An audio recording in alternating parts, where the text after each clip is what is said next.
Kita lanjutkan untuk topik di mata kuliah Korotan Anak 2. Kali ini kita akan mendiskusikan tentang kelainan kongenital ya pada anak. Yang akan kita diskusikan kali ini adalah penyakit jantung bawaan. Oke, jadi penyakit jantung bawaan ini istilahnya juga disebut dengan CHD ya, atau congenital heart disease. Ini merupakan kelainan anatomis pada jantung yang dibentuk selama dalam uterus saat trimester pertama. Jadi penyakit jantung bawaan ini sudah mulai ada atau prosesnya sudah dimulai ketika terjadi proses pembentukan organ di dalam kandungan. Ya.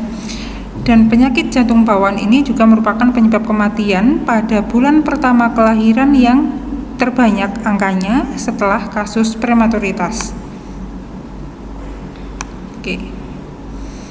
Nah, sebelum masuk ke definisi tentang penyakit jantung bawaan, ya kita review dulu tentang fisiologi jantung pada fetus, ya ataupun pada feta, ya. Jadi untuk proses pembentukan jantung, ya jantung dibentuk dari struktur tabung saat minggu keempat setelah konsepsi, ya. Jadi proses pembentukan organ jantung pada janin itu terbentuk pada usia kehamilan 4 minggu. Ya, di mana masing-masing tabung tadi akan berbentuk memanjang dan membentuk ruang serta membentuk sekat dan juga katup. Selanjutnya, pada usia kehamilan minggu ke-8, kantong ini secara bertahap, ya, ukurannya akan semakin membesar.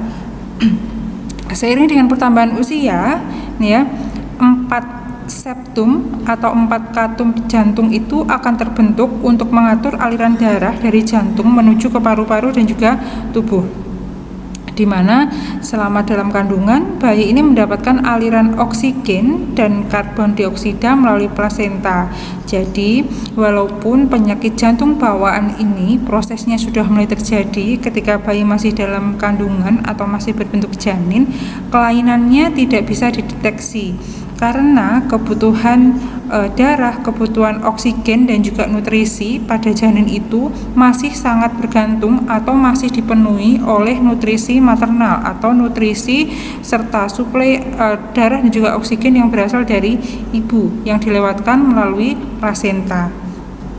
Ini adalah penjelasan singkat tentang pembentukan organ jantung, ya. Nah, Oke. Sebelum masuk ke sirkulasi darah janin, ya, tadi kita sudah mendiskusikan atau mereview ya tentang proses organogenesis dari organ jantung atau proses pembentukan organ jantung, ya. Di mana ketika bayi itu lahir, ya, ketika janin tadi sudah dilahirkan, maka sirkulasi darahnya akan sama seperti sirkulasi darah orang dewasa, ya, berbeda dengan sirkulasi darah janin. Oke. Nah, ini untuk sirkulasi darah pada janin, ya. Jadi untuk sirkulasi darah pada janin itu, ya, darah yang mengandung tinggi oksigen atau yang kaya kandungan oksigen serta nutrisi yang berasal dari plasenta akan masuk ke vena umbilicalis, ya. Coba direview lagi mata kuliah keperawatan maternitas 1, ya. Jadi darah yang mengandung oksigen, darah yang mengandung nutrisi yang berasal dari ibu, yang berasal dari plasenta ini akan masuk ke dalam tubuh janin melalui vena umbilicalis. Setelah dari vena umbilicalis, maka darah yang mengandung oksigen dan juga nutrisi tadi akan masuk ke dalam tubuh janin, ya. Nah, masuk ke dalam tubuh janin itu melalui namanya ductus venosus aranti, ya. Jadi ductus venosus aranti ini menghubungkan vena umbilicus dengan vena cava inferior, ya. Kalau pada orang dewasa, darah atau aliran darah dari seluruh tubuh masuk ke jantung kan langsung melalui vena cava, ya, vena cava superior ataupun vena cava inferior. Nah, kalau pada janin, darah yang masuk ke dalam janin atau yang masuk ke dalam jantung janin itu akan melewati ductus venosus terlebih dahulu, ya. Jadi setelah melewati vena umbilicalis akan masuk tubuh janin, lalu akan melewati ductus venosus aranti, ya. Ductus venosus aranti ini jadi ada saluran yang berhubungan dengan vena cava, ya. Jadi maksudnya melalui ductus venosus aranti dan juga vena cava inferior. Nah, barulah darah yang berasal dari yang kaya oksigen dan kaya nutrisi tadi masuk ke atrium dextra, ya, atau masuk ke serambi jantung bagian kanan, ya, yang lokasinya ada di pojok kanan atas jantung. Nah, setelah darah masuk ke atrium dextra, maka darah akan melewati foramen oval, ya. Foramen oval ini, ya, adalah celah atau lubang yang menghubungkan antara atrium dextra dengan atrium sinistra. Ya, jadi foramen oval ini terletak di antara atrium dextra dan atrium sinistra, terletak di antara atrium kanan dan juga atrium kiri, ya. Jadi kalau pada janin memang ada lubangnya antara atrium kanan dan atrium kiri. Berbeda dengan anak yang sudah lahir atau pada orang dewasa, antara atrium kanan dengan atrium kiri itu tertutup oleh sekat, ya.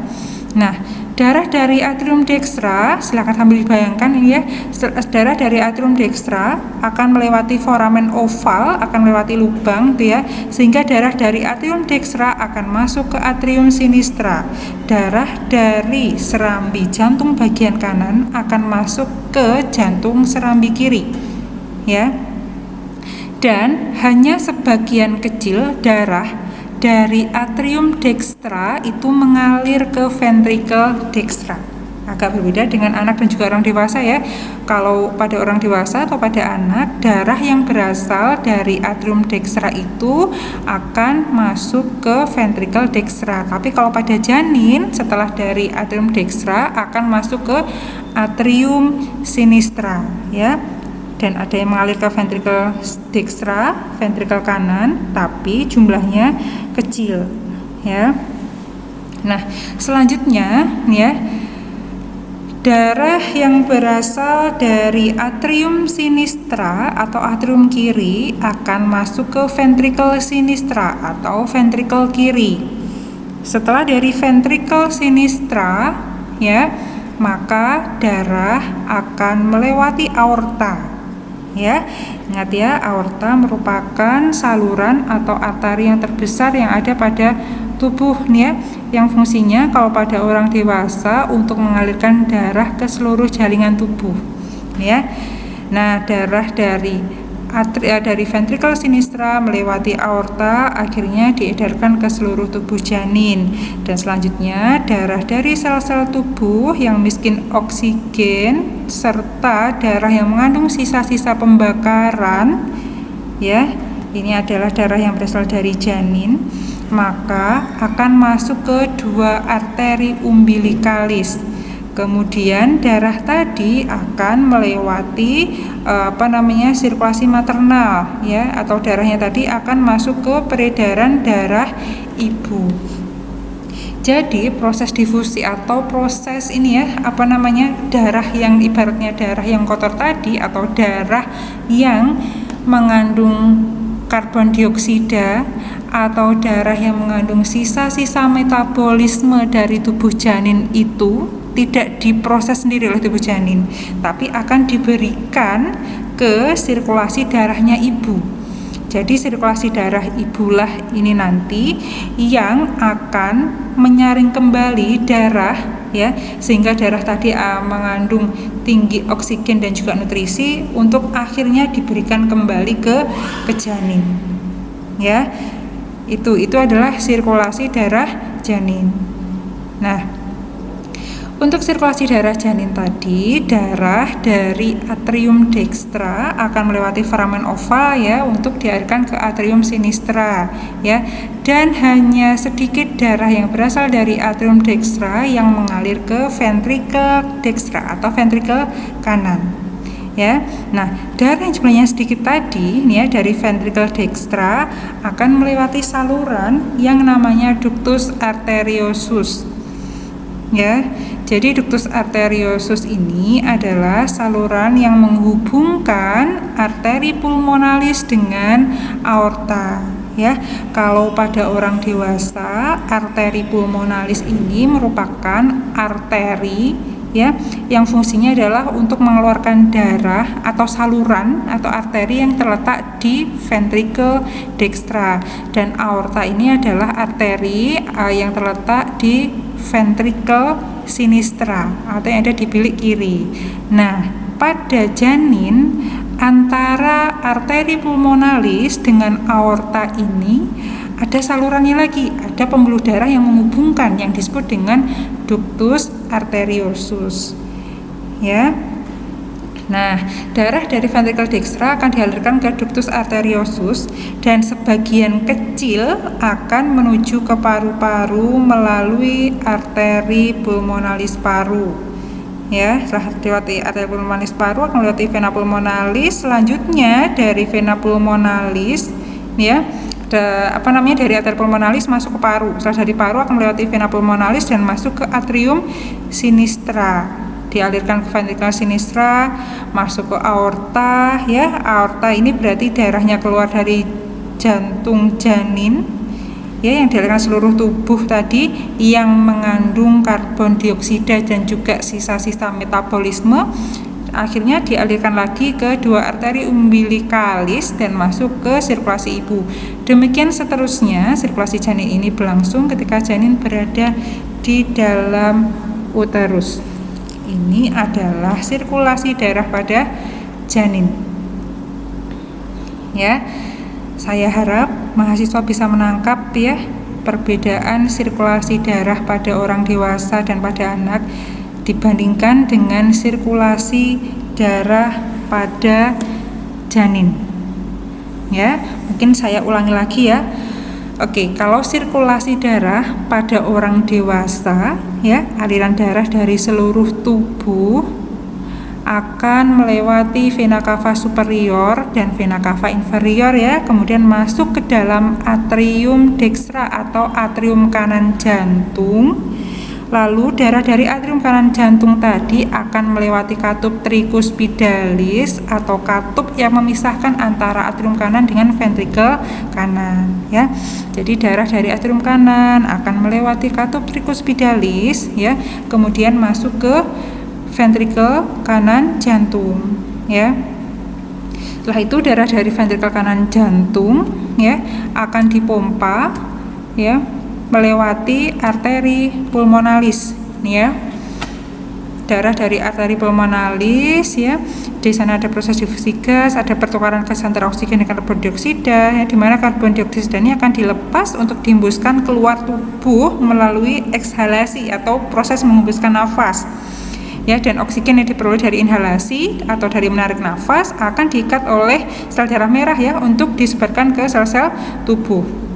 Nah, darah yang melewati arteri pulmonalis, ya, kemudian akhirnya akan dibawa ke paru, ya, dari darah dari dalam paru yang kayak oksigen tadi akan keluar dari paru masuk ke dalam atrium kiri melewati atau melalui vena pulmonalis, ya. Nah, darah dari vena pulmonalis masuk, ya, kemudian ke atrium sinistra, masuk ke melewati katup mitral dan akhirnya masuk ke ventricle kiri jantung, ya.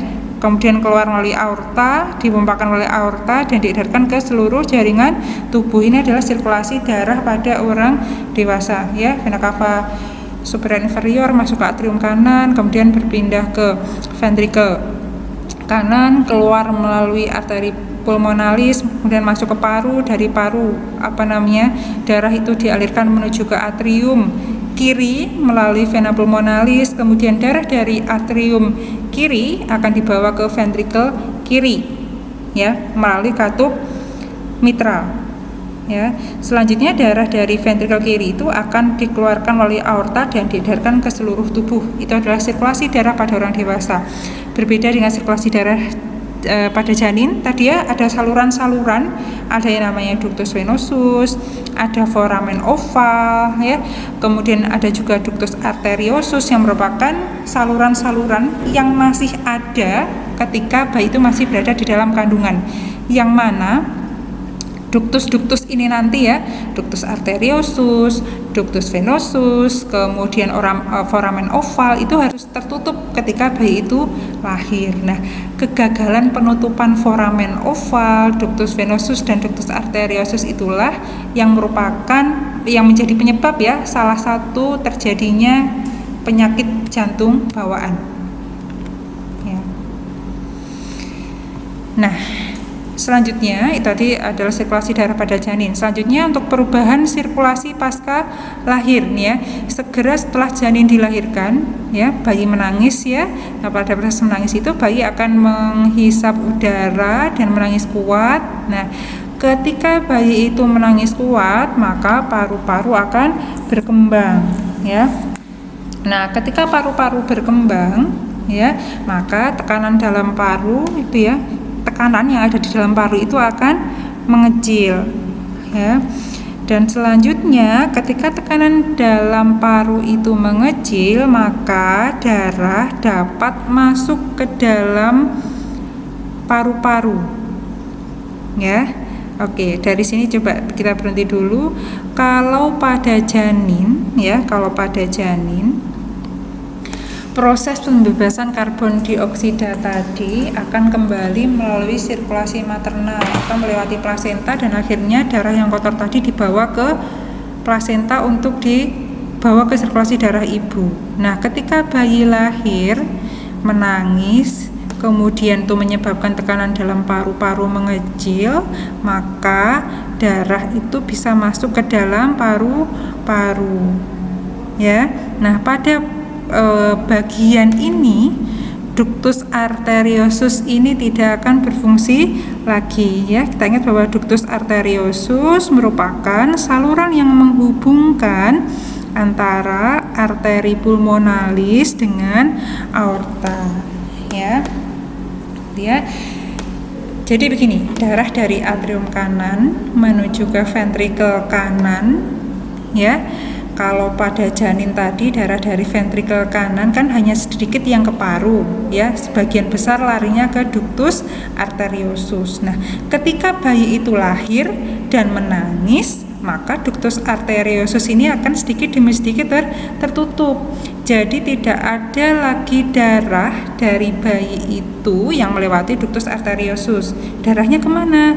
Darahnya akan masuk ke dalam paru-paru ya, masuk paru-paru melalui apa? Melalui arteri pulmonalis ya. Nah, ketika darah masuk ke dalam paru-paru melewati arteri pulmonalis, maka tekanan di atrium sinistra akan meningkat ya. Atrium sinistra ini sudah mempersiapkan diri untuk menerima sejumlah volume darah yang berasal dari paru. Nah, ketika tekanan atrium sinistra atau atrium kiri itu meningkat, maka foramen oval akan tertutup ya. Ingat ya, foramen oval tadi adalah saluran atau lubang yang terletak antara atrium dextra dengan atrium sinistra, lubang yang terletak antara atrium kanan dengan atrium kiri ya. Jadi ketika darah masuk ke dalam paru, kemudian atrium sinistra ini tekanannya meningkat, sudah siap untuk menerima darah yang berasal dari vena pulmonalis dari paru, maka foramen oval tadi akan tertutup ya. Jadi tidak ada lagi lubang antara atrium kanan dengan atrium kiri ya. Kalau pada janin tadi kan foramen ovalnya masih ada ya. Nah, setelah foramen oval tertutup, kemudian tali pusat dan diikat, maka arteri umbilikalis dan ductus venosus aranti akan mengalami obliterasi ya, atau akan mengeras, tidak berfungsi lagi ya. Kita ingat bahwa arteri umbilikalis ini tadi adalah arteri yang menghubungkan sirkulasi janin dengan sirkulasi maternal. Jadi ketika tali pusatnya dipotong, arteri umbilikalis tidak berfungsi ya, maka sirkulasi darah pada bayi dan sirkulasi darah pada ibu akan terpisah. Bayi akan bekerja sendiri, jantung bayi akan bekerja sendiri dalam proses sirkulasi ini ya. Nah, sehingga setelah bayi itu lahir, kebutuhan oksigen dipenuhi oleh udara yang dihisap ke paru-paru dan kebutuhan nutrisi dipenuhi mandiri oleh bayi, ya. Jadi kalau kita lihat dari slide ini, perubahan sirkulasi setelah bayi, ya, setelah janin itu lahir, yang pertama adalah ductus arteriosusnya tertutup atau saluran yang menghubungkan antara arteri pulmonalis dengan aorta. Kemudian foramen oval tertutup, ya. Jadi tidak ada lagi lubang antara atrium dextra dan atrium sinistra, ya. Ductus venosusnya juga tidak berfungsi lagi, ya. Nah, ini ya, kalau kita ringkas, segera setelah bayi lahir akan terjadi perubahan-perubahan sebagai berikut. Ini ya, tahanan vaskuler paru akan menurun dan tahanan sistemiknya meningkat sehingga aliran darah ke paru akan meningkat. Ini ya, setelah lahir ya, bayi menangis, maka darah itu bisa masuk ke dalam paru. Berbeda dengan janin tadi ya, kalau pada janin tahanan vaskuler parunya masih tinggi, jadi darah tidak bisa masuk ke paru, tapi masuknya ke ductus arteriosus. Nah, ini ya, ini yang pertama. Kemudian perubahan yang kedua, ada penutupan ductus arteriosus tadi ya, saluran hubungan antara arteri pulmonalis dengan aorta. Walaupun penutupan ductus arteriosus ini memang tidak langsung menutup dengan sempurna ya, jadi menutupnya sedikit demi sedikit. Kemudian yang ketiga, ada penutupan foramen oval ya. Jadi lubang antara atrium dextra dengan atrium sinistra akan tertutup. Kemudian penutupan ductus venosus atau saluran yang menghubungkan antara vena umbilicus dengan vena cava inferior, ya.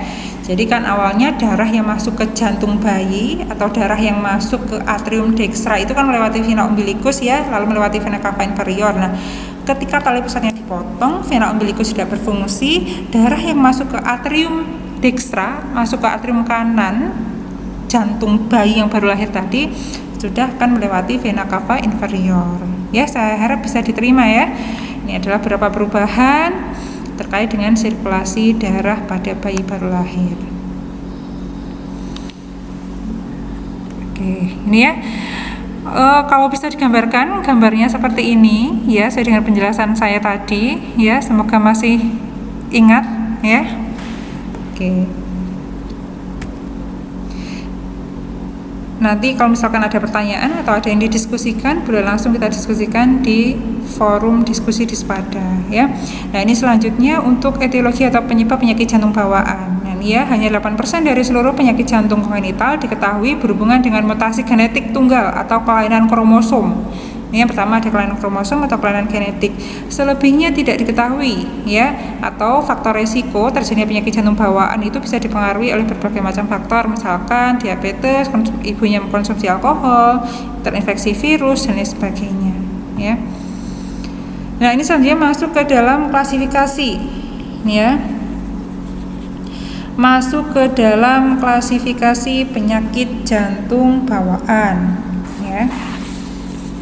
Oke, sebelum masuk ke klasifikasi dari penyakit jantung bawaan ya, videonya boleh di stop dulu ya, coba direview lagi, didengarkan lagi terkait dengan perubahan sirkulasi pada bayi baru lahir ya. Oke, nah ini untuk klasifikasi dari penyakit jantung bawaan itu klasifikasinya ada banyak nih ya. Klasifikasi berdasarkan tampilan klinis ya, atau berdasarkan manifestasi klinis yang dapat kita lihat dari bayi, ada PJB sianotik dan asianotik. Kemudian berdasarkan kelainan fisiologi ada PJB yang meningkatkan beban tekanan, beban volume dan juga kombinasi. Kemudian PJB berdasarkan kelainan anatomi, ada kelainan aorta, kelainan arteri pulmonalis atau kelainan katup atrioventrikuler. Nanti yang kita bahas adalah penyakit jantung bawaan berdasarkan klasifikasi dari manifestasi klinis, yaitu PJB sianotik dan juga PJB asianotik. Nah, ini yang pertama ya, ada PJB non sianotik atau PJB asianotik. Ya, ini adalah penyakit jantung bawaan yang tidak memunculkan tanda-tanda sianotik. Jadi tidak penderita PJB non sianotik atau PJB asianotik ini tidak ada tanda-tanda sianosisnya, tidak ada tanda-tanda kebiruan ya, baik itu pada ekstremitas ataupun pada akralnya ya, walaupun pada sebagian ada yang menunjukkan tanda sianosis tapi sedikit dan sianosisnya juga tidak berat.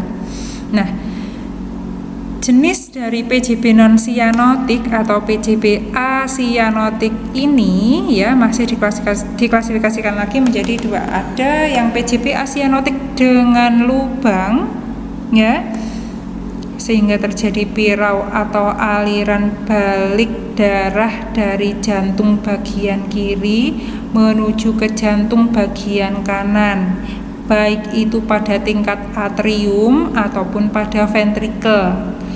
Ya, jadi kalau kategori yang A ini PJB asianotik dengan lubang ini merupakan kondisi di mana penyakit jantung bawaan ini memunculkan kondisi darah dari atrium kiri bisa kembali ke atrium kanan atau darah dari ventrikel kiri bisa mengalir balik ke ventrikel kanan. Nah, jenisnya ada VSD, ada ASD dan juga PDA.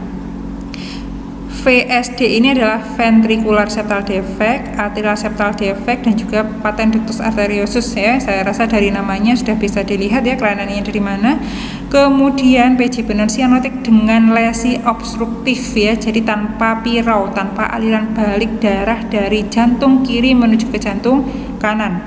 Ini ada aorta stenosis, kemudian ada coarctio aorta dan ada pulmonary stenosis atau stenosis pulmonal. Ya. Itu tadi ya. Jadi ada dua, PJB asianotik yang menyebabkan aliran darah balik dari jantung kiri menuju ke jantung kanan dan PJB asianotik yang tanpa disertai dengan aliran darah balik dari jantung kiri menuju ke jantung kanan. Nah, kebanyakan kelainan PJB asianotik ini ya itu pasti mengalami left to right shunting ya, atau aliran balik darah dari jantung kiri menuju ke jantung bagian kanan melalui bukaan atau melalui celah yang sifatnya abnormal nih ya. Nah, anak dengan defek sianotik atau PJB asianotik ini dapat berkembang menjadi sianotik ya kalau tidak diatasi dengan tepat. Nah, sedangkan untuk jenis PJB sianotik ini klasifikasinya ada dengan gejala aliran darah ke paru yang berkurang dan ada yang PJB sianotik dengan gejala aliran darah ke paru yang bertambah. Nih ya, PJB sianotik dengan aliran darah paru yang berkurang ada tetralogyvalot dan ada juga atresia pulmonal. Kemudian PJB sianotik yang disertai tanda aliran darah ke paru meningkat ada TGA atau transposition of the great artery, transposisi ya, ada pertukaran arterinya tertukar posisinya. Kemudian ada common mixing. Oke, pertemuan kali ini yang kita bahas terlebih dahulu adalah PJB sianotik PJB non sianotik atau PJB asianotik. Ya, jadi kalau PJB non sianotik ini adalah kelainan struktur dan fungsi jantung yang di bawah lahir yang tidak ditandai dengan tanda-tanda sianosis. Ya, tadi PJB non sianotik tadi ada dua, disertai dengan adanya aliran balik darah dari jantung kiri menuju ke jantung kanan dan juga PJB non sianotik yang tanpa disertai dengan aliran balik darah dari jantung kiri menuju ke jantung kanan. Oke. Ini yang pertama, PJB non sianotik yang disertai dengan pirau balik atau aliran balik darah dari jantung kiri menuju ke jantung kanan. Ya, ini yang pertama ada VSD atau ventricular septal defect. Ya, dari namanya sudah jelas nih ya, ventricular ini berarti ventricle ya atau bilik jantung, septal ini adalah sekat, defect ini adalah kelainan, berarti adanya kelainan pada sekat yang memisahkan antara ventrikel kanan dengan ventrikel kiri. Ya, secara definisi VSD adalah kelainan jantung bawaan berupa adanya lubang pada septum interventrikuler, adanya lubang pada septum atau pada sekat yang memisahkan antara ventrikel kanan dengan ventrikel kiri, yang mana lubangnya ini bisa tunggal, hanya satu lubang saja atau banyak lubang, dan ukurannya juga bervariasi ya, ada yang ukurannya kecil, ada yang ukurannya besar ya. Nah, adanya lubang abnormal antara ventrikel kanan dengan ventrikel kiri ini menyebabkan adanya hubungan aliran darah antara ventrikel kanan dengan ventrikel kiri. Ya, harusnya darah dari ventrikel kiri itu kan dikeluarkan melalui aorta menuju ke seluruh tubuh ya. Nah, kalau pada anak yang mengalami VSD, darah dari ventrikel kiri ini akan masuk ke ventrikel kanan ya. Karena tadi ada lubang ya, ada lubang antara ventrikel kiri dengan ventrikel kanan. Nah, kok bisa? Kenapa darah dari ventrikel kiri kok kembali ke ventrikel kanan? Kok enggak dari ventrikel kanan ke ventrikel kiri? Karena secara fisiologis tekanan pada jantung sebelah kiri itu lebih tinggi daripada tekanan pada jantung sebelah kanan. Ya, sehingga kondisi ini memungkinkan darah yang berasal dari jantung sebelah kiri akan mengalir ke jantung sebelah kanan. Ini adalah kondisi ventricular septal defect ya. Nah, ini klasifikasinya ya, ada perimembran, subarterial dan juga muskuler nih ya klasifikasinya ya. Ada yang letak lubangnya di daerah septum membran, ada letaknya di daerah septum infundibuler ya, ini lapisan jantung, atau ada yang ada di otot jantung. Nah, VSD ini merupakan kelainan jantung bawaan yang tersering dijumpai atau sekitar 33% dari seluruh kelainan jantung bawaan. Ya, yang paling banyak adalah tipe perimembran. Oke ya. Nah, ini patofisiologi untuk VSD, patofisiologi ringkas ya. Ini adanya lubang pada septum interventrikuler atau adanya lubang ya pada sekat yang memisahkan antara ventrikel kanan dengan ventrikel kiri. Ini dapat memungkinkan aliran darah dari ventrikel kiri menuju ke ventrikel kanan. Ya. Nah, sehingga akibatnya apa yang terjadi? Ya. Darah ya yang berasal atau ruang ventrikel kanan ini kan harusnya dia hanya menerima darah yang berasal dari atrium kanan ya.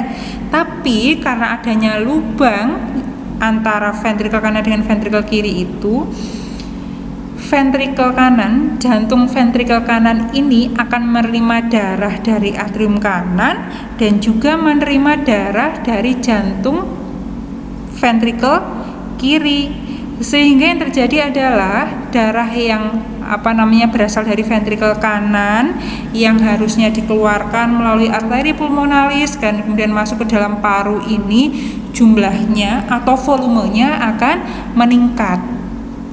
Ya, bisa dibayangkan ya. Misalkan ventrikel kanan ini ember. Dia hanya menerima darah dari ember atrium kanan.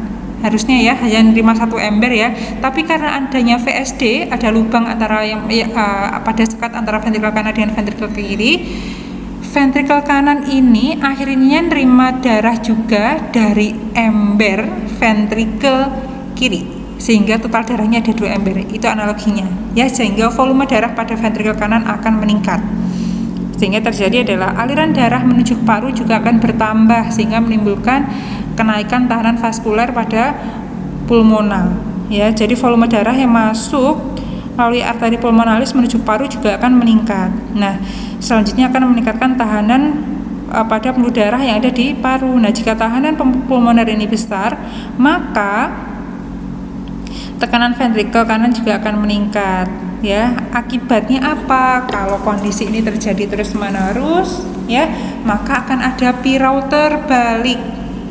Ya, pirau terbalik itu apa? Darah dari ventrikel kanan akan menuju ke ventrikel kiri ya. Padahal perlu kita tahu bahwa darah yang berasal dari ventrikel kiri itu adalah darah yang mengandung oksigen ya, karena darah dari ventrikel kiri kan akan diedarkan ke seluruh tubuh melalui aorta. Sedangkan kalau darah dari ventrikel kanan itu adalah darah yang miskin oksigen yang harus masuk ke dalam paru ya, ada proses diolah di sana supaya darah itu mengandung oksigen. Nah, kalau pada kasus VSD ini darah dari ventrikel kiri yang mengandung tinggi oksigen masuk ke ventrikel kanan bercampur dengan darah yang miskin oksigen ya. Nah, kalau kejadian ini terjadi dalam waktu yang lama terus-menerus, maka ventrikel kanan lama-lama nggak kuat menampung volume darah yang jumlahnya banyak. Nah, yang terjadi apa? Akan ada pirau terbalik ya. Darah dari ventrikel kanan yang merupakan campuran darah yang mengandung tinggi oksigen dan rendah oksigen tadi akan mengalir kembali ke ventrikel kiri. Nah, dari ventrikel kiri, darah itu akan diedarkan melalui aorta menuju ke seluruh tubuh. Sehingga apa yang terjadi? Darah yang diedarkan ke seluruh tubuh itu merupakan darah campuran atau darah yang mengandung oksigen yang sudah tercampur dengan darah yang rendah kandungan oksigennya. Ya. Itu adalah patofisiologi pada kasus VSD. Nah, kenapa tidak sampai menyebabkan terjadinya sianosis? Ya karena memang masih ada sedikit atau masih ada sejumlah kandungan oksigen yang diedarkan yang dibawa oleh darah yang diedarkan ke seluruh tubuh. Ya. Nah, ini pada bayi baru lahir di mana maturasi paru belum sempurna atau parunya masih belum berkembang sempurna, tekanan vaskular paru masih tinggi dan akibatnya aliran dari ventrikel kiri ke ventrikel kanan terhambat walaupun lubang yang ada cukup besar, ya. Oke, ini pada jantung normal ya, antara ventrikel kanan dengan ventrikel kiri harusnya sekatnya tertutup. Tapi kalau pada kasus VSD ini ya ada lubang. Ya, jadi darah yang harusnya di sini dari ventrikel kiri ini menuju ke aorta diedarkan seluruh tubuh balik ke sini. Ini ya, ini yang merah ini darah yang mengandung tinggi oksigen, yang biru ini mengandung rendah oksigen. Darahnya tercampur, gitu ya. Awalnya dari ventrikel kiri menuju ke ventrikel kanan. Kalau ventrikel kanannya sudah tidak kuat menampung jumlah volume darah yang jumlahnya banyak, ya, dan tekanan paru meningkat, maka darah dari ventrikel kanan ini akan balik lagi ke ventrikel kiri dan diedarkan ke seluruh tubuh. Sehingga darah yang diedarkan ke seluruh tubuh itu campuran darah yang tinggi oksigen dan rendah oksigen. Ya. Nah, selanjutnya tanda-tanda VSD ini adalah pada VSD kecil atau lubangnya kecil umumnya asimptomatik atau tidak menimbulkan tanda gejala ya dengan riwayat pertumbuhan dan perkembangan yang normal. Sedangkan kalau pada VSD sedang ini ada penurunan toleransi aktivitas ya, tidak mampu menghisap susu dengan kuat, pertambahan berat badan yang lambat, kemudian cenderung terserang infeksi paru berulang ya, walaupun bukan infeksi yang berat dan biasanya masih dapat diatasi secara medikamentosa. Jadi kalau ukuran lubang antara ventrikel kanan dan ventrikel kiri itu ukurannya tidak terlalu besar, maka cukup diobati saja. Tidak perlu sampai dilakukan tindakan pembedahan. Nah, pada VSD yang besar, gejala akan timbul lebih awal dan lebih berat ini ya, sulit menghisap susu, sesak nafas dan kardiomegali ya. Kenapa bisa sampai terjadi kardiomegali ya? Karena jantungnya tadi terus berusaha mengkompensasi agar volume darah tadi agar ventrikel itu bisa menerima volume darah yang jumlahnya normal gitu ya. Nah, selanjutnya VSD ini jika tidak diatasi maka akan sampai menimbulkan terjadinya gagal jantung atau biasanya timbul pada usia 8 sampai dengan 12 minggu. Kemudian juga bisa disertai dengan infeksi paru yang ditandai dengan adanya tachypnea ya atau pernafasan cepat dan dangkal atau RR-nya lebih dari 60 kali per menit, takikardi, keringat banyak dan dapat timbul gagal nafas. Ya. Ini adalah manifestasi klinis pada VSD yang lubangnya besar. Ya, oh iya, pada kasus VSD yang lubangnya kecil sampai sedang tadi ya, biasanya dengan bertambahnya usia dan bertambahnya berat badan, maka lubang VSD yang kecil tadi biasanya akan menjadi relatif kecil sehingga keluhan akan berkurang dan kondisi secara umum anaknya membaik ya, walaupun secara pertumbuhannya lebih lambat dibandingkan dengan anak yang normal. Gitu ya, jadi kalau lubang VSD-nya kecil itu biasanya tanda gejalanya tidak terlalu nampak. Nah, kemudian dari pemeriksaan fisik ini biasanya penderita VSD dengan aliran pirau yang besar biasanya terlihat tachypnea tadi ya, frekuensi RR-nya lebih dari 60 kali per menit, kemudian aktivitas ventrikel kiri meningkat dan dapat terabatril sistolik ya. Kemudian komponen pulmonal bunyi jantung kedua mengeras bila terjadi hipertensi pulmonal. Intinya saat kita melakukan auskultasi ya, pemeriksaan jantung itu ada bunyi jantung tambahan atau ada bunyi jantung yang abnormal. Kemudian selanjutnya bagaimana prognosisnya atau kemungkinan sembuh pada anak mengalami VSD ini ya. Nah, ini ya tadi ya manifestasi klinis itu tergantung dari besarnya lubang VSD dan besarnya tekanan pembuluh darah. Nah, ini ya dengan bertambahnya usia dan berat badan yang seperti saya sampaikan tadi ya, maka lubang bisa menjadi relatif kecil sehingga keluhan akan berkurang dan kondisi umum membaik ya. Dan selanjutnya kalau lubang VSD-nya sedang sampai besar bisa dilakukan pengobatan. Ya. Kemudian selanjutnya yang kedua, PJB non sianotik dengan aliran pirau atau aliran balik dari ventrikel kiri menuju ke ventrikel kanan, ya. Tadi ada VSD, yang kedua ada ASD atau atrial septal defect. Ini adalah kelainan jantung bawaan berupa adanya lubang pada septum interatrial, dapat tunggal atau banyak dan ukuran serta bentuknya bervariasi. Jadi ini hampir sama ya. Kalau VSD tadi kan ada lubang antara ventrikel kanan dengan ventrikel kiri. Kalau ASD atrial ini ya berarti adanya lubang antara atrium kanan dengan atrium kiri. Ya. Ini adanya hubungan atau lubang abnormal pada sekat yang memisahkan atrium kanan dan atrium kiri yang menyebabkan adanya hubungan aliran darah antara atrium kanan dan atrium kiri. Nah, ini klasifikasinya ada ASD primum, sekundum dan juga sinus venosus. Ya, ini saya lewati saja.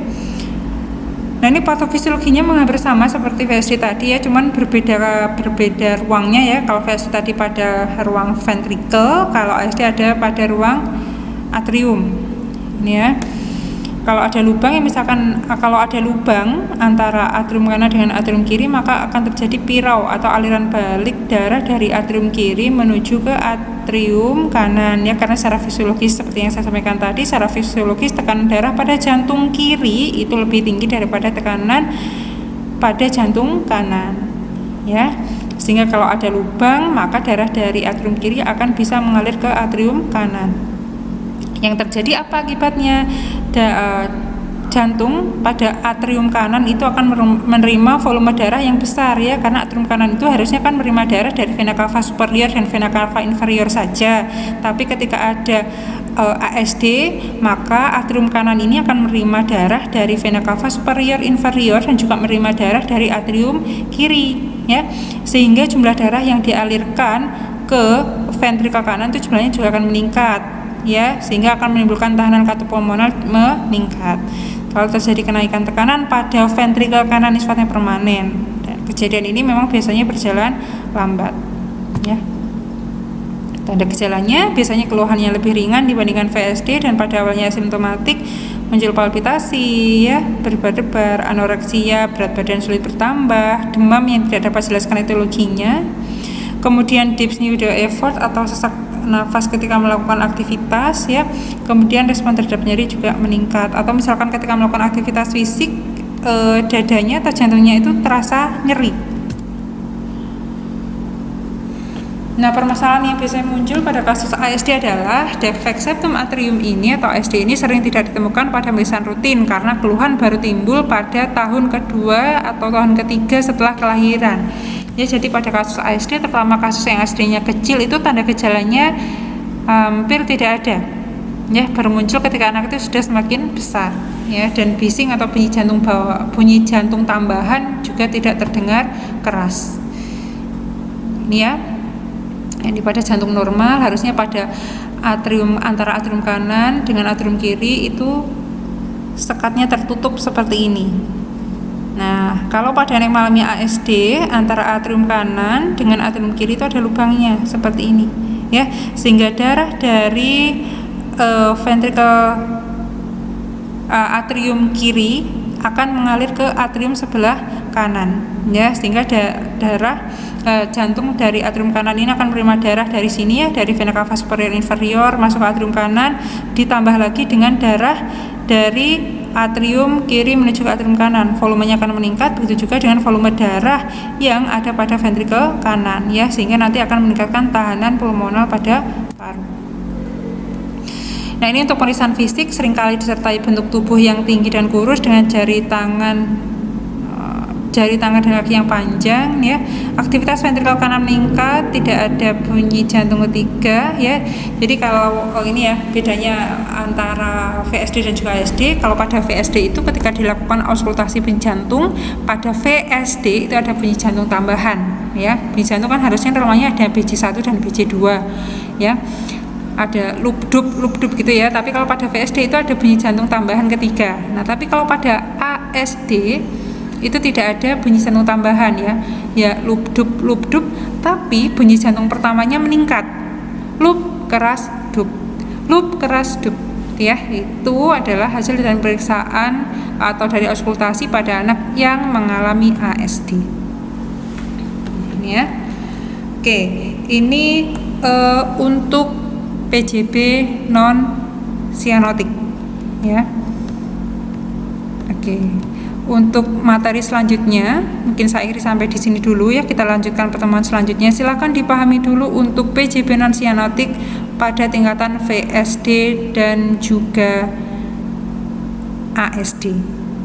Ya, saya akhiri sampai di sini. Jika ada yang didiskusikan, nanti silakan didiskusikan di forum. Nanti kita sambung lagi pada pertemuan selanjutnya. Terima kasih. Selamat siang. Assalamualaikum warahmatullahi wabarakatuh.